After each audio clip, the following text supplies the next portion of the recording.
Mesdames et messieurs, chers étudiants, chers stagiaires, aujourd'hui on va faire un cours très simple, سهل بزاف, alors, sur lequel on va discuter l'organisation des entreprises, et plus précisément comment tracer un organigramme. كاين اللي بان تيقول لك راه l'organigramme ساهل comment le tracer. Mais pour comprendre, comment savoir comment tracer un organigramme, donc d'entreprise d'une manière générale, خاصنا نعرفوا بعدا شنو هي l'entreprise, de quoi il se compose, شنو هي la définition ديالها. Alors, donc, on a une structure. L'organigramme, c'est une présentation de la structure d'entreprise. Alors, on va commencer. نبدأ avec la définition de l'entreprise. Donc, l'entreprise, il y a un agent économique. Alors, ou là, ce qu'on appelle le mahia dialo, ou là, la mission dialo, et la production des biens et des services destinés à être vendus sur un marché. Bien sûr, lorsqu'on le vend sur un marché, il faut s'ajuster sur un prix. Donc, il y a l'entreprise ou l'entité ou l'agent économique qui soit des biens, ou des services ou des biens, alors sur un marché, alors pour avoir des revenus, alors bien sûr pour fixer le revenu, on doit fixer un prix. Mais pour organiser l'entreprise, il faut avoir la structure. L'organisation, c'est ce qu'on fait une structure. Chacun a une tâche dialo, le directeur a une tâche dialo, chacun a une tâche. Pour organiser il faut établir l'entreprise sous forme de structure. Alors, une structure, c'est quoi une structure? Alors, lorsqu'on parle de structure d'entreprise, c'est quoi? On fait référence à l'organisation interne de l'entreprise. C'est-à-dire, on détermine chacun sa responsabilité. Le directeur, c'est un directeur, le contrôleur, c'est un contrôleur, l'administrateur, c'est un administrateur, le comptable, c'est un comptable, je ne sais pas, le responsable technique, c'est le responsable technique. Donc ici, une structure, on organise les relations dans l'entreprise. Alors, bien sûr, il existe plusieurs types d'entreprises. Alors, selon l'organisation, selon la responsabilité, selon la formation des dirigeants, selon la taille, selon l'activité, selon la technologie de l'entreprise. Donc, on a plusieurs structures se présentent. Mais généralement, il y en a en principe 5. Structure hiérarchique, structure fonctionnelle, structure hiérarchico-fonctionnelle, structure divisionnelle et structure matricielle. Mais l'objectif de le cours d'Iana, c'est pas de présenter les structures, mais présenter la manière schématique, la manière graphique, comment se présente une structure. Donc c'est pour cela, la présentation schématique de la structure est réalisée par le biais d'un organigramme. Donc l'organigramme, c'est la présentation graphique de la structure liée à l'entreprise. Dès que la répartition des fonctions, la répartition des responsabilités, la délégation de pouvoir, qui fait cette balina d'une manière lisible, mais tu présentes l'organigramme. L'organigramme, tu as chacun la tâche d'elle. Mais comment tracer un organigramme?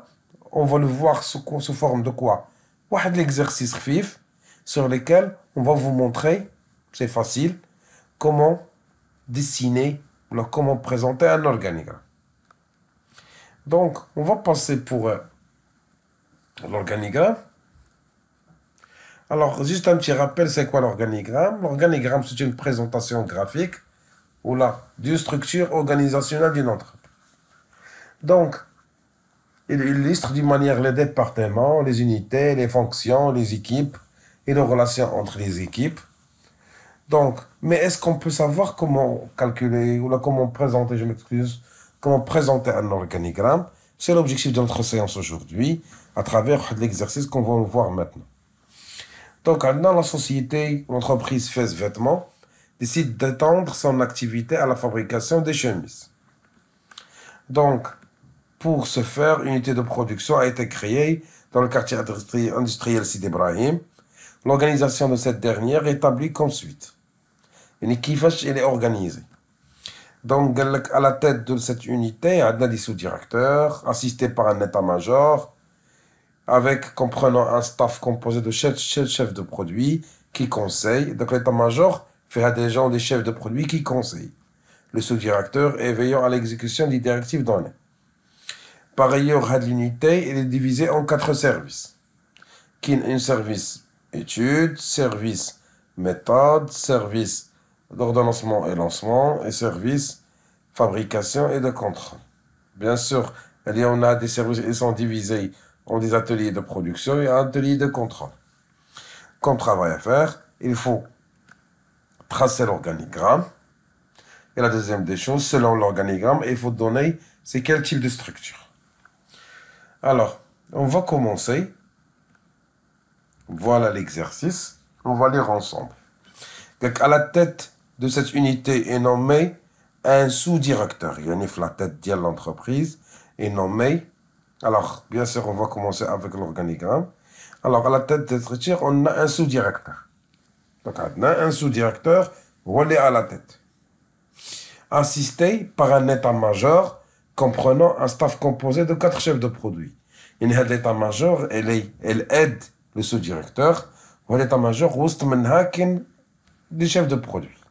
Donc, il doit être légèrement en dessus du sous-directeur, parce qu'il l'assiste. Qui conseille le sous-directeur éveillant à l'exécution des directives données. Et par ailleurs, cette unité de production est subdivisée en 4 services. Il y a une unité qui fait un sous-directeur. Combien de services? 4 services. Donc, on va commencer avec le premier service. Nous, quel est le premier service? Dans le service étude.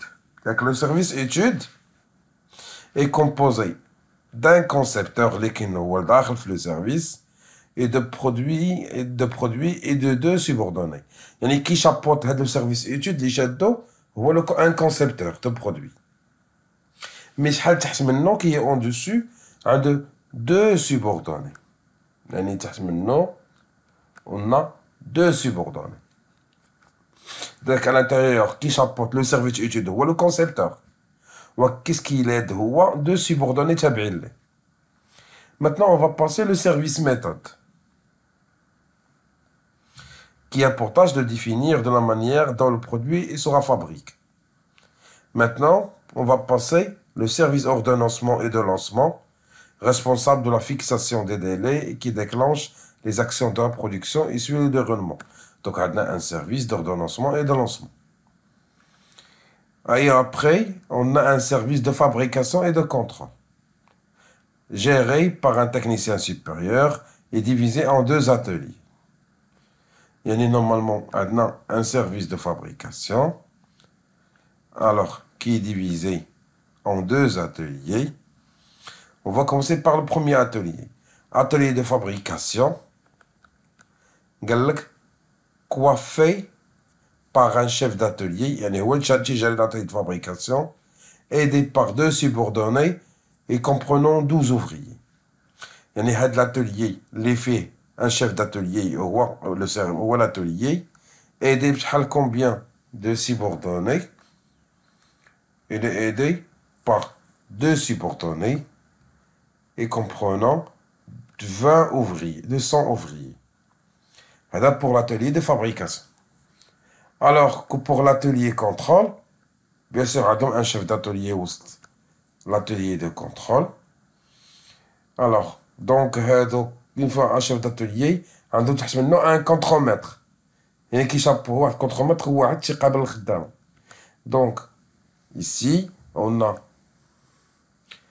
un contrôle-maître et 10 ouvriers. Donc, à travers l'exercice, on a pu présenter comment savoir comment tracer un organigramme. Maintenant, comme deuxième question, quelle est la nature de cette structure? Puisqu'on a un sous-directeur, ou des services, c'est un directeur qui chapeaute des services, donc normalement, c'est une structure hiérarchique. Khasna, service étude, service méthode, service ordonnancement, ou un directeur. Le mot directeur dit qu'en quoi on est en structure hiérarchique. Donc, on a ce qu'on appelle l'unité de commandement. Donc, un responsable, plusieurs services, plusieurs ateliers. Donc, on a hiérarchique. Mais, le directeur, il est assisté par des spécialistes dans le domaine. Comme étant quoi? Comme étant un conseil. C'est de l'état-major. Donc, il y a un directeur avec des services, là aussi le chapeaute. Puis, il y a un état-major qui conseille le sous-directeur. Donc, la structure la plus adéquate dans cet exercice, puisqu'on a une unité de commandement, ou la spécialisation, ou ce qu'on appelle le conseil. Donc, on parle d'une structure hiérarchico-fonctionnelle. Autrement dit, on parle de staff and line, parce qu'on a l'existence de l'état-major. Une fois, on a l'existence de l'état-major qui conseille, parce que ce sont des spécialistes dans le domaine qui conseillent le sous-directeur, donc on parle de la structure hiérarchico-fonctionnelle. Autrement dit, staff and line. Alors, d'après cette vidéo, j'ai essayé de quoi? De vous montrer comment tracer un organigramme. J'espère bien que vous la petite vidéo. On se verra dans un autre cours, dans un autre domaine. Passez une excellente soirée et à la prochaine. Salam alaikum.